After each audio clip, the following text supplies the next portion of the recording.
All right, hey, what's going on YouTube? It's your boy TYP336 here, bringing you an ARG state championship deck profile of Alex Sharp. Alex, what's up, man? What's up? Alex got third place in the event. What did you play? I played the Fire King Kozmo. All right, you want to talk about your matchups a little bit? Yeah, round one, I played a Light Sworn deck. I didn't have any trouble with it, beat it within a couple minutes. Round two, I played Domain Monarchs, 2-0'd it without any real trouble. Round three, I played Pepe. Game one was no contest, I just blew them out. Game two, he opened double Iron Wall, which took like a couple turns out, but other than that, it was no problem, 2-0'd. And then I played another Monarch player in round four, I 2-0'd him. I finished Swiss undefeated, and my only loss was in top four cut to be a Phantom Knight. Pretty good. All right, let's go ahead and get into the profile, pal. All right. First, start off with 3 Dark Destroyer. By far the best card in the deck. Always has been, will be. 3 Sword Trooper. The best pilot now with the new build. It enables you to get Dark Lady back once you send it off Delta Shuttle. And there are a lot of crazy combos with Strawman as well. The 2 Delta Shuttle. I'd prefer to play this at 1. I experimented with 2 because I thought the send effect was really good. But just realizing seeing this in your hand is terrible, especially if you have Fire King Island, because you want to float from larger ships down into these guys to make your plays, and just opening these in your hand is really bad. So I'd cut this to 1. All right. 2 Slip Rider, I feel standard. A lot of people are still playing 3, but I like it at 2. You just don't want to see so many level 5s with Dark Lady now, because as it is now, I have 6. I want to cut it down to 5. But the effect is still really, really good and relevant. 2 Dark Lady. The best new Kozmo card, she takes out the need for Solemn Strike entirely, so it makes your deck a lot more consistent and combo-y. Like, you don't just open 1 pilot and, if you're lucky, a ship and a couple traps. It's not like that anymore. Double Strawman. I love this card. It's the best top deck to have because it's almost always live except first turn, but even then it still can be.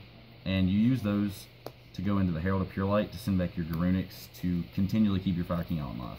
Gotcha. Tin Cans, really good card.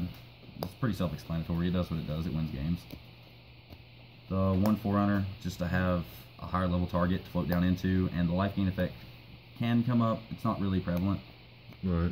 The Landwalker, the effect is really good, but you don't really want to see this card. You want to choose when you go into it. It can be good to ditch opening hand off Fire King Island though. Gotcha. The 1 Farm Girl, she makes OTKs. Triple Max C, drawing cards is always good, and people always special summon, especially in this meta. There's a lot of special summoning, and with the way Kozmo has evolved, even they are susceptible to this card. Let me get this profile done. Thank you. 2 Veilers. Veilers really good against Monarchs, and it's actually pretty good against Kozmo now. It's terrible against BA, but you're okay with that because it's worth playing. Right. The 1 Garunix, your 1 target for the Fire King Islands. You don't want to play more than this, because if you draw 2, you lose, period. Yeah. If you draw this, it can still be bad, but you have ways to get it back. You can't afford that many dead cards in your deck. Triple Kozmo Town, it is really good, continue to be really good. Only 2 Fire King Island. I don't like this at 3, because I don't want to play double Garunix. I just feel like it's more bricky, and it's unnecessary, because you play the triple Terraformings to dig into pretty much whatever you want. So you can almost always see this card when you need it. Next, the 2 Emergency Teleport. I wish this was still at 3. This card is so good. It makes all of your first turn combos go just that much further. Because not having to waste your normal summon to do things is just perfect. For the traps, I play 6. It's pretty standard.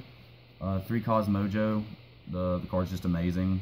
It doesn't target. You can just get rid of whatever problems you have to deal with. I hate that card so much. And then finally, the 3 Call to Haunteds, because any deck that plays Tin Can, you want to be able to get things back out of the grave, and this is your only way to return ships from the grave. So if you resolve a Tin Can and your Dark Destroyers to grave, this is honestly the only way to bring it back. Gotcha. Alright, now getting into the extra deck, start with Herald of Pure Light. Like I said, this is pretty much just for sending back your Garunics. That's all it's there for, but it's all you need it for. Grand Pulse. I like this better than Alucard. Alucard was good before, but when this came out, pop face up or set. It's just really good. And you have trouble with certain spells and traps, like being able to make this to out an iron wall is really important sometimes. That came up against the Pepe player. Double Leviator, because getting back your pilots is sometimes difficult without Strawman. So just being able to drop a Sword Trooper and bring back a Farm Roller or even another Sword Trooper just to go into this is really good. The one Phantom Knight's a break sword. I never went into this. I just like the idea behind it. Because when you have nothing but pilots, sometimes a certain card can be hard to out, and monster spot removal or anything is just really good. Right. For my rank 5s, I play Pleiades. It can be really good. I never got to make it, but that doesn't mean I want to cut it. It's just I see the need for it. The Volcasaurus I went into twice. It won me games. It's very good. People expecting this card more now because extra deck monarchs make it as well, but you can't protect yourself from it at all times. It's just really good to catch people off guard and win games with. Durendal. This card is filthy. There's like twice during the event that I was able to resolve Durendal, Droll, and Lockbird and just completely take their entire hand. And they couldn't play, they couldn't do anything. I just won from that alone. That's disgusting. The Nova and Infinity, because of course it's just too good not to play. Just go 2/5 ships into it. Right. The Guy Dragon, the Thunder Charger, for like when your opponent's playing defensively and you just want to push through for game. The 2 rank 8s I play are the Harbinger, because certain spells can be tricky. Like you don't want to get Darkhold or Raigeki even though it doesn't hurt that bad. This is just really good to make sometimes. And Felgrand is really good against Domain Monarchs. It's still pretty good against extra deck Monarchs, but it's kind of situational. And for the final 2 cards in my extra deck, I play the Chimeritic Fortress Dragon because I am siding the Cyber Dragon for the mirror. Right. And you don't use your entire extra, so you don't need the space. I don't play cherries. If you want, most people would probably play like a Dante or a Beatrice or F-Zero, but I just don't like cherries. And the Barbaroid, just in case someone's dumb enough to strike my Infinity or strike my Nova. This card, like if they strike your Nova and you make this, their jaw just drops because they know they lost. This card's too good. Finally, the side deck. 3 Twin Twister, because we don't play around with Imperial Iron Wall, and we really don't like to mess with back row. Like against BA and Phantom Knight, this is really good. Against Pepe is when I needed this the most. I actually didn't side the Sin against Pepe, which was stupid of me, but I know it would have been really good because I had to out Iron Walls really difficultly without it.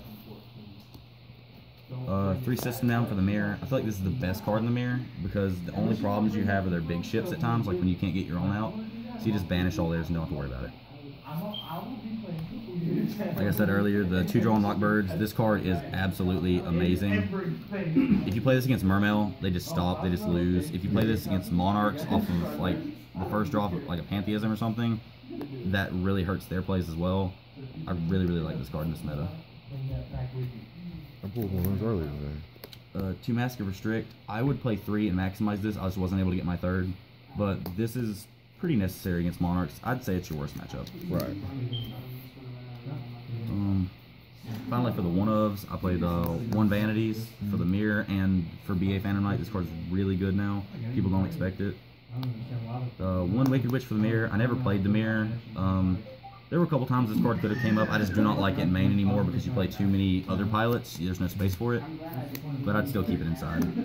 The 1 Dark Hole, 1 Raigeki for Monarch. Again, this is really good because if they open Majesties, it can be really hard for you to make plays. And then finally, my last card, the Lonely Cyber Dragon for the mirror. All right, is there anything you want to say right quick? Any shout outs or anything? I want to give a shout out to Will. My buddy got 2nd place at the state event playing Mermail. Shout out to my friend Ty for doing the deck profile, Michael Boyd, Austin Wood. All right. Appreciate you doing the profile with me, and good job getting 3rd place. And yeah, YouTube, this is TYP336 out. Peace, guys. Thank you.